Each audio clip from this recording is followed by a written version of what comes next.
Hey guys, it's Car Guy 11. I have the refreshed 2024 Miata behind me, and today I want to go through every change they made for 2024 on the ND3 Miata, so stay tuned. Let's go take a drive in the refreshed 2024 Miata. I am in the GT version today. This is the top of the line model. I have made videos in the past describing the differences between the Club and GT and additional features. I do think it's worth getting the GT if you're not getting the performance package, which I've also made a video last season of a Miata with that Brembo BBS Recaro package. So if you want to check those out, I will link them below in the cards above.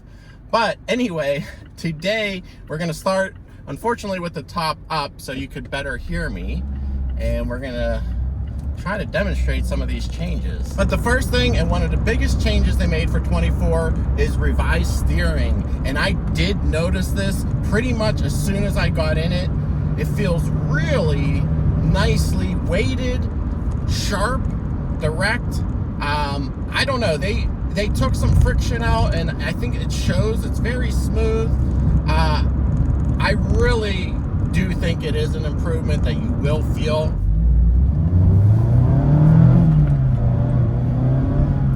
So in addition, it is a new rear diff, and they changed the locking characteristics on deceleration and acceleration. And I think you can tell because it feels more stable in the corners when you're lifting off. Well, there's a deer. When you're lifting off, it feels a little more stable, like the rear is not going to come out. We have a tight corner here. Downshift, and beautiful handling still. Very controlled, very confident, inspiring. I felt like the old Miata had a little bit more lean. Now, they didn't say anything about changing the suspension, but I think they did. Honestly, I feel like it handles sharper, more confident, and also I think the ride is a little better, slightly better. Even my girlfriend noticed. It's better over broken pavement, and I do think they did make some subtle tweaks to the suspension, even though they didn't state that. Not that the Miata's handled poorly, but they did have a top-heavy feel where a lot of lean, and this, I believe, tweaks it a little bit. Even if I'm sawing at the wheel here, it feels like less body roll. So really happy about that as well. So it's really nice that they're still tweaking the dynamics of this vehicle so late into its life. But you can still get the tail out in this vehicle if provoked, which is really great. Starting off from a stop here.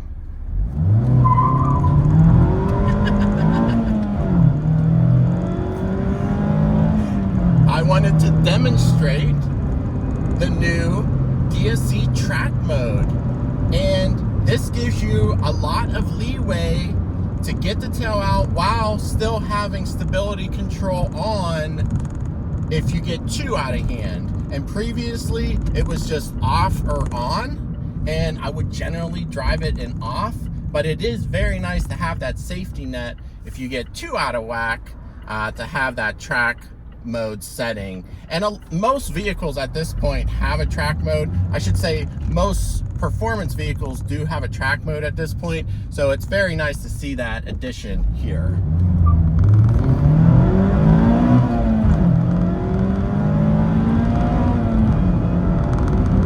Okay, 0 to 60 run there, and the powertrain hasn't changed at all in this refresh. You're still getting the 2-liter 4-cylinder engine, 181 horsepower, 151 pound-feet of torque. And of course, this engine has a 7,500 RPM still.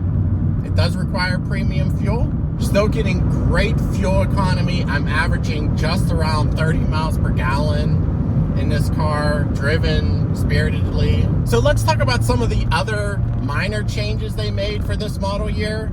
All the models do get new wheels, new wheel styles. Same size though, same tires, same brakes, all of that stays the same. Just the wheel design changes. I guess I like these GT model ones here, but I didn't really oppose the old style either. In addition, You get revised headlights and tail lights. And there is a change in the headlights. They now house the daytime running lights, where before, and I kind of preferred the old style, the daytime running lights were in the front bumper air vents and they were lines. I do kind of prefer that, and they removed those now and moved them to the headlights. So that is one styling change, although the bumper itself is basically the same. Also, on the interior, you get a new infotainment system. This is an 8.8-inch widescreen display instead of the square display, which was previously there. This also supports wireless CarPlay, and it has Android Auto as well. But basically, it's the same interface as all Mazdas have. You do have tire pressures, which is nice, but I do like the widescreen format. It blocks less of your vision because it's lower on the dash compared to the square one. Also, on the interior, there is padding by the shifter, and there's stitching along the side of the center console here, which is a nice touch. This color tan interior Napa leather is new for 2024. But they seem to cycle out different interior colors every year. In addition, if you would get the auto, which I would not recommend, adaptive cruise control is available for the first time. Only in the auto though. I would have loved to see it in the manual, even though I know these cars are meant to be driven. It still would be nice to have. Additionally, rear autonomous braking now is standard. If you're backing up and there is something there, it will brake for you. But all of these changes do not add any weight. It's the same 2,345 pounds as it was previously, which is awesome. Now, I would have liked to see some additional improvements with the refresh, and that includes lumbar support in the seats. It's still no lumbar, unfortunately.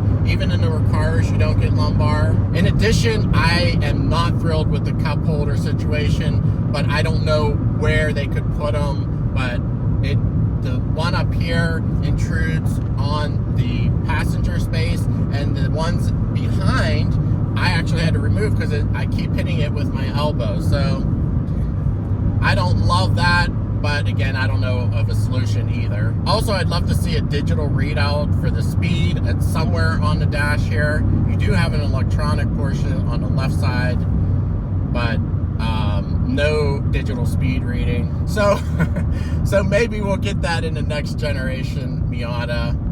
But hopefully they keep the weight down and the fun tossability of this vehicle. The pricing on the Miata has gone up a touch, as just with anything else. It's about $1,200 more than last year, but of course you get those nice little changes. But this model with the snowflake white paint and the tan Napa leather interior is around $36,000. So those are extra cost items. Now, of course, you can spend more with the hardtop version of this car, and if you get the Brembo BBS Recaro package, but that's only available in the club, unfortunately.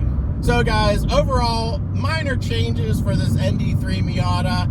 I probably say you don't need to upgrade, but you tell me in the comments below. Thanks for watching. Give it a thumbs up, subscribe for more, and I'll see you in the next video.